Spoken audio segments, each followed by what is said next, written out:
Big boss താരം അഖിൽ മാരാർ 2020-ൽ ചേർന്നേക്കും. കൊട്ടാരക്കരയിൽ NDA സ്ഥാനാർത്ഥിയായി മത്സരിക്കാനാണ് സാധ്യത. വൈകിട്ട് 3 മണിക്ക് സാബു എം ജേക്കബിനൊപ്പം വാർത്താ സമ്മേളനത്തിൽ ഔദ്യോഗികമായി പ്രഖ്യാപിക്കും. ഇക്കാര്യം സഹിൻ ആന്റണിയാണ് വിവരങ്ങൾ നൽകുന്നത്. സഹിൻ, വളരെ പ്രധാനപ്പെട്ട ഒരു വാർത്ത തെരഞ്ഞെടുപ്പ് വേദിയിൽ നിന്ന് അങ്ങനെ വന്നിരിക്കുന്നു. അഖിൽ മാരാർ കോൺഗ്രസ് അനുഭാവിയാണ് എന്നതായിരുന്നു നേരത്തെ അദ്ദേഹം തന്നെ പ്രഖ്യാപിച്ചിരുന്ന കാര്യം.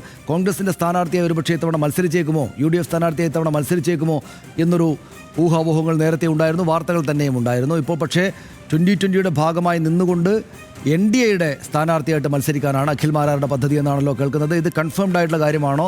ഇന്ന് വാർത്താ സമ്മേളനം തീരുമാനിക്കപ്പെട്ടോ? സനീഷ, എന്തായാലും വൈകുന്നേരം 3 മണിക്ക് വാർത്താ സമ്മേളനമുണ്ട്. അഖിൽ മാരാർ അതിൽ പങ്കെടുക്കുമെന്നാണ് മനസ്സിലാക്കാൻ കഴിയുന്നത്. നിലവിൽ 2020-യുടെ പ്രവർത്തകരിൽ നിന്നും അവരുടെ നേതാക്കളിൽ നിന്നെല്ലാം നമുക്ക് മനസ്സിലാക്കാൻ കഴിയുന്നത് അഖിൽ മാരാരെ അവർ സ്ഥാനാർത്ഥിയായി ഇന്ന് സ്ഥാനാർത്ഥിയാക്കാൻ അവർ തീരുമാനിച്ചിരിക്കുന്നു. ഇന്ന് അഖിൽ മാരാർക്ക് അവരുടെ പാർട്ടിയിലേക്ക് 2020-ലേക്കുള്ള മെമ്പർഷിപ്പ് നൽകും എന്നുള്ളതാണ്.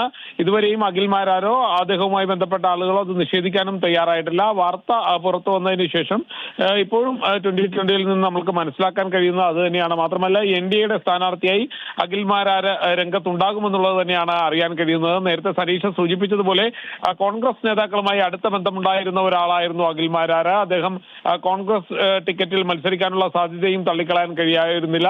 എന്നാൽ ഇപ്പോൾ നമ്മൾക്ക് അറിയാൻ കഴിയുന്നത് NDAയുടെ സ്ഥാനാർത്ഥിയായി അഖിൽ മാരാർ വരുന്നു എന്നുള്ളതാണ്. അതും 2020-യുടെ ടിക്കറ്റിൽ നിന്നുകൊണ്ട് അഖിൽ മാരാർ രംഗത്തെത്തും, മത്സരരംഗത്തുണ്ടാകുമെന്നുള്ളതാണ് അറിയാൻ കഴിയുന്നത്. ഇന്ന് 3 മണിയോടുകൂടി സാബു എം ജേക്കബിൽ നിന്നും അദ്ദേഹം മെമ്പർഷിപ്പ് ഏറ്റുവാങ്ങുമെന്നുള്ളതുമാണ് നിലവിൽ ലഭിക്കുന്ന വിവരം. എന്തായാലും 3 മണിക്ക് വാർത്താ സമ്മേളനം 2020 വിളിച്ചു ചേർത്തിട്ടുണ്ട്. സാബു എം ജേക്കബ് തന്നെയാണ് വാർത്താ സമ്മേളനം വിളിച്ചു ചേർത്തിരിക്കുന്നത്. സനീഷ്, ഇതിലിപ്പോൾ NDAയുടെ തന്ത്രം, രാഷ്ട്രീയ തന്ത്രം എന്ന നിലക്ക് തെരഞ്ഞെടുപ്പ് വേദിയിൽ ഇത് കൊള്ളാവുന്നൊരു നീക്കമാണ്. കാരണം അഖിൽ മാരാർക്ക് ആ നിലക്കുള്ള ഫാൻ ബേസ് ഉണ്ട്. അഖിൽ മാരാർ പൊതുവിൽ ഈ രാഷ്ട്രീയം ശ്രദ്ധിക്കാത്ത ആളുകൾക്കൊക്കെ നല്ല ശ്രദ്ധയുള്ള, ഈ ബിഗ് ബോസിലൂടെ ശ്രദ്ധേയനായിട്ടുള്ള ആളാണ്. എന്ന് മാത്രമല്ല അദ്ദേഹം രാഷ്ട്രീയമായിട്ട് ഇന്ന പാർട്ടിയിലാണ് എന്ന ഒരു തീർപ്പ് ഇതുവരെ പ്രഖ്യാപിക്കാത്ത ആളാണ്. ഇടക്കാലത്ത് അദ്ദേഹത്തിൻ്റെ ചില സംസാരങ്ങൾ കേട്ടാൽ അദ്ദേഹം BJP-കാരനാണോ എന്ന് തോന്നും. ഇടക്കാലത്ത് കോൺഗ്രസിന് അനുകൂലിയാണ്, കോൺഗ്രസിൻ്റെ പ്രവർത്തകരായിരുന്നു എന്ന് അദ്ദേഹം തന്നെയും നേരത്തെ പറഞ്ഞിട്ടുണ്ട്. ചില നേതാക്കളെ വലിയ ഇഷ്ടമാണ് എന്ന് അദ്ദേഹം പറഞ്ഞിട്ടുണ്ട്. ഇടതുപക്ഷത്തോട് താല്പര്യമേ ഇല്ല, CPIM-നോട് വലിയ വിയോജിപ്പുണ്ട് എന്നതൊഴിച്ചാൽ മറ്റേത് പാർട്ടിയോടും ചേർത്ത് കാണാവുന്ന ഒരാളായിട്ടായിരുന്നു അഖിൽ മാരാർ സ്വയം തന്നെയും പ്രദർശിപ്പിച്ചുകൊണ്ടിരുന്നത്. പക്ഷേ എങ്കിലും കോൺഗ്രസ്സുകാരൻ എന്ന ഒരു ഐഡൻറ്റിറ്റിയാണ് അദ്ദേഹത്തിന് മറ്റുള്ളവർ കൊടുത്തിരുന്നത്. ഇപ്പോൾ പക്ഷേ 2020 വഴി നേരിട്ട് BJP-യിലൊന്നും ചേരാതെ 2020 വഴി NDAയുടെ സ്ഥാനാർത്ഥിയായിട്ട് മത്സരിക്കാനാണ് അദ്ദേഹം തീരുമാനിച്ചിരിക്കുന്നത്. എങ്കിൽ സ്വാഭാവികമായിട്ടും കോൺഗ്രസിന് ഇടപെടലൊക്കെ ഉണ്ടാവുകയില്ലേ സഹിൻ? അല്ലെങ്കിൽ അക്കാര്യം ഇടപെടലുകൾക്കൊന്നും സാധ്യതയില്ലാത്ത വിധം അഖിൽ മാരാർ കോൺഗ്രസുമായി വിട്ടുകഴിഞ്ഞു, ഇക്കാര്യത്തിൽ തീരുമാനമെടുത്തു കഴിഞ്ഞു എന്ന് മനസ്സിലാക്കാമോ?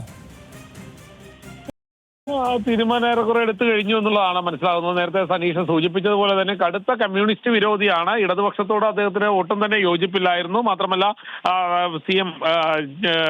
മുഖ്യമന്ത്രി പിണറായി വിജയനോട് കടുത്ത വിരോധമാണ് പലപ്പോഴും അദ്ദേഹം വെച്ചു പുലർത്തിയിരിക്കുന്നത്. ഇടക്കാലത്ത് അദ്ദേഹത്തിന്റെ സംസാരം കേട്ട് കഴിഞ്ഞാൽ അദ്ദേഹം RSS അല്ലെങ്കിൽ BJP-യോടോ അനുകൂലമായി നിൽക്കുന്ന ആളാണെന്നുള്ള ഒരു തോന്നലുണ്ടാകും. ചിലപ്പോഴൊക്കെ കോൺഗ്രസിന് അനുകൂലമായി സംസാരിക്കുകയും ചെയ്യും. പക്ഷേ അദ്ദേഹം പറഞ്ഞിരുന്നത് താനൊരു കോൺഗ്രസ്സുകാരനാണ് എന്നുള്ള നിലയിൽ ചില ഇടങ്ങളിലൊക്കെ സംസാരിച്ചു വരുന്നു. പക്ഷേ നമ്മൾക്ക് ലഭിക്കുന്ന വിവരം അനുസരിച്ച് അദ്ദേഹം NDAയിലേക്ക് പോയി കഴിഞ്ഞിരിക്കുന്നു. അദ്ദേഹം 2020-യുടെ സ്ഥാനാർത്ഥിയായി മാറാനുള്ള തീരുമാനങ്ങളിലേക്ക് എത്തിയിരിക്കുന്നു. ഇന്ന് വൈകുന്നേരം 3 മണിയോടുകൂടി അദ്ദേഹം മെമ്പർഷിപ്പ് സ്വീകരിക്കുകയും ചെയ്യും.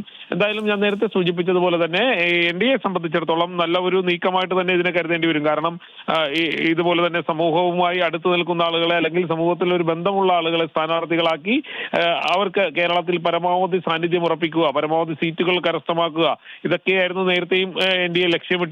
അതുകൊണ്ട് തന്നെയാണ് 2020 പോലെയുള്ള പാർട്ടികളെ തങ്ങളുടെ കൂടെ ചേർക്കുന്നതെന്ന് അവർ കഴിഞ്ഞ ദിവസം നടത്തിയ NDA യോഗത്തിൽ BJP-യുടെ സംസ്ഥാന പ്രസിഡന്റ് അടക്കമുള്ളവർ പ്രഖ്യാപിച്ചിരുന്നതുമാണ്. എന്തായാലും ഞാൻ നേരത്തെ സൂചിപ്പിച്ചതുപോലെ തന്നെ ശക്തമായ ഒരു നീക്കം NDAയുടെ ഭാഗത്തു നിന്നും ആദ്യം തന്നെ ഉണ്ടായിരിക്കുന്നു. അതും അഖിൽ മാരാറിനെ പോലെയുള്ള കോൺഗ്രസിനോട് അനുഭാവം പുലർത്തിയിരുന്ന ഒരാളെ തങ്ങളുടെ ചേരിയിലേക്ക് എത്തിക്കാൻ കഴിയുക, അയാളെ സ്ഥാനാർത്ഥിയാക്കാനുള്ള ഒരു നീക്കം ഉണ്ടാകും. ഇന്ന് വൈകുന്നേരം 3 മണിയോടുകൂടി സാബു എം ജേക്കബ്, NDAയുടെ 2020-യുടെ നേതാവായിട്ടുള്ള സാബു എം ജേക്കബിൽ നിന്നും 2020-യുടെ അംഗത്വം അദ്ദേഹം ഏറ്റുവാങ്ങും. തുടർന്ന് കൊട്ടാരക്കരയിലെ അദ്ദേഹത്തെ സ്ഥാനാർത്ഥിയാക്കാനാണ് ഒരു നീക്കം 2020 നടത്തുന്നത്. NDAയും ഏറെക്കുറെ അതിനോടൊക്കെ യോജിച്ചു കഴിഞ്ഞിരിക്കുന്നു. BJP-യും അതിനുള്ള സമ്മതം അറിയിച്ചു കഴിഞ്ഞിരിക്കുന്നു. നിലവിൽ 30 സീറ്റുകളാണ് 2020 NDAയോട് ആവശ്യപ്പെട്ടിരിക്കുന്നത്. അതിൽ 29 സീറ്റ് നൽകാമെന്ന് BJP ഏറെക്കുറെ ഉറപ്പ് നൽകിയിട്ടുണ്ട്.